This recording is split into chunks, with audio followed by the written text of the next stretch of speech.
네, 여러분 혹시 노푸라는 말 들어보셨습니까? 이게 뭐 만화에 나오는 캐릭터 고음 푸 뭐 이런 건 아니고요. 노 샴푸의 줄임말입니다. 네, 보통 머리 감을 때 샴푸를 쓰시나요? 비누를 쓰시나요? 자, 요즘에는 건강상의 이유 때문에 샴푸를 안 쓰는 사람들이 느는 추세라고 하는데요. 네. 과연 이게 효과가 있을지 궁금합니다. 네, 그러게요. 네. 오늘 모은희 기자와 함께 알아볼까요? 노푸. 이게 그러니까 비누도 아예 안 쓰는 것 같은데 그렇다고 하면 왠지 좀 찝찝하지 않을까요? 네, 저도 참 그게 궁금해요. 그래서 노푸 하는 분들한테 직접 물어봤더니 네.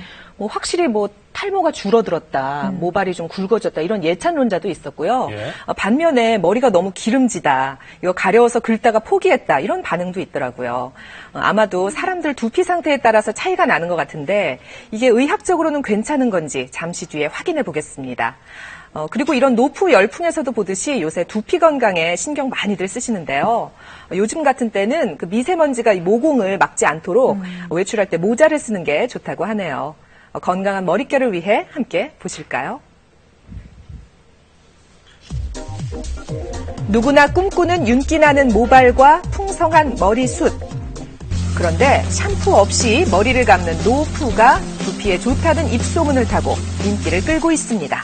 머릿결이 좋아진다니까 한번 해보고 싶은 생각이었어요. 3주 정도 해봤었는데 하다 보니까 제가 너무 찝찝하기도 하고 냄새가 나는 것 같기도 해서 괜찮을지 안 괜찮을지 잘 모르겠어서 아직 해본 적은 없습니다. 노푸에 관심이 없던 사람들도 따라하고 싶을 만큼 솔깃한 후기들이 넘쳐나는데요. 과연 효과가 있는 걸까요? 2달 전부터 샴푸를 쓰지 않고 있다는 노푸 사례자 주부를 만나봤습니다.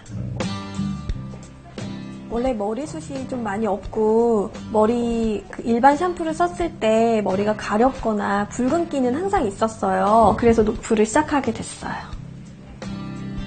젊은 나이에도 머리카락이 너무 많이 빠져서 해결 방법을 찾던 중에 노프를 발견하고 실천에 옮기게 됐다고 하는데요. 이 방법은 간단합니다. 먼저 37도의 더운 물로 충분히 두피를 적십니다. 5분 동안 손끝으로 조물조물 부드럽게 두피 마사지를 합니다. 마사지가 끝나면 미지근한 물과 찬물로 한 번씩 머리를 헹구는데요. 뭐 식초나 베이킹소다를 조금 섞어 쓰는 분도 계시더라고요. 마지막으로 수건으로 꼼꼼히 털어서 말리면 노프 끝입니다. 이렇게 물로만 머리를 쭉 감아왔는데요. 실제 2달 동안 머리에 어떤 변화가 일어났나요? 단머리가 많이 났고요. 그리고 머릿결도 좋아진 것 같고 붉은기도 진정된 것 같아요. 샴푸를 쓸 때보다 노프 후 두피 상태가 더 좋아졌다는 기쁨에 이 씨는 SNS에 변화된 상태를 매일 기록하고 있습니다. 주부의 두피 상태가 어떤지 의학적으로 검증해 보겠습니다. 먼저 노프를 갓 시작했을 때와 지금의 발모 상태를 육안으로 확인해 봤는데요. 지금 발모 상태는 그다지 변화가 없어요. 거의 똑같은 상황이고요. 또 모발 상태도 비슷한 것 같아요. 별 차이가 없다고요? 그렇다면 두피에는 어떤 변화가 있는지 확인해 볼까요? 한눈에 딱 봐도 각질들이 일어난 게 보이지요? 네. 평범하게 샴푸로 감은 쪽 두피가 더 깨끗해 보입니다. 노프는 일단 그 계면활성제나 그 샴푸에 좀 알러지가 있거나 자극이 되는 사람은 어느 정도 도움이 될 수 있어요. 하지만 비듬이 많고 또 그 피지분비가 많고 또 외부에서 노폐물 많이 노출되는 사람들은 일단 그 세정이 제대로 안 되기 때문에 문제가 되겠죠. 노프는 두피에 자극이 있을 때 가끔만 하시고요. 일반적으로는 샴푸가 낫다는 거 잊지 마세요. 노프 열풍은 샴푸 속의 다양한 합성 계면 활성제에 대한 불신 때문에 생겨난 건데요. 이런 합성 계면 활성제가 두피에 남아있으면 피부 단백질을 파괴하는 등 해롭다는 연구들도 있습니다. 그래서 최근엔 천연 성분 샴푸를 직접 만들어 쓰는 사람들도 늘고 있는데요. 일반 샴푸에는 유해 성분이 많다고 들어서 천연 샴푸 만들러 들렀어요. 온라인으로 재료를 쉽게 구매할 수 있고 만드는 방법도 간단해서 가정에서도 직접 천연 샴푸를 만들 수 있다고 하는데요. 함께 배워볼까요?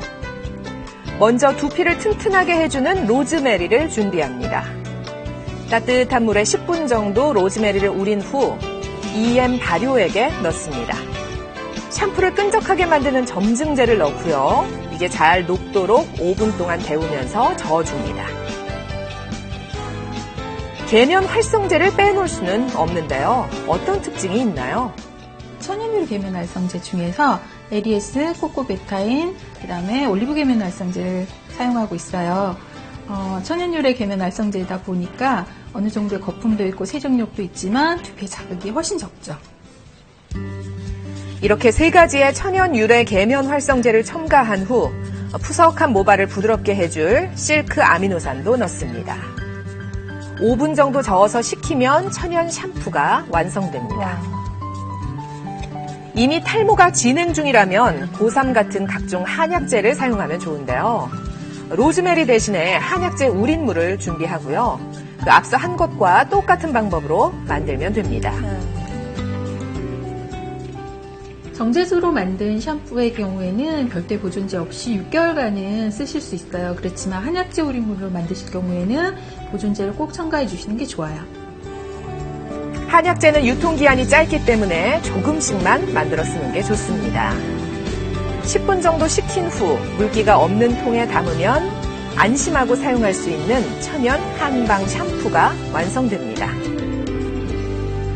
이런 천연 샴푸는 일반 샴푸보다 거품이 잘 안 나지요.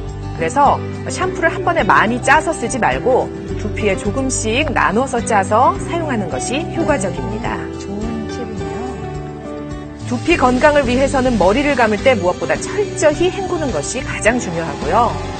감은 뒤엔 그냥 두지 말고 드라이어 찬바람으로 두피 쪽을 잘 말려주세요. 외출 후에는 모발과 두피에 달라붙은 오염물질을 빗질로 가볍게 털어내는 것이 좋습니다. 노푸, 무조건 소문 듣고 따라하기보다는 자신의 두피 상태를 확인하고 노폐물을 깨끗하게 씻어내는 것이 무엇보다 중요하겠습니다.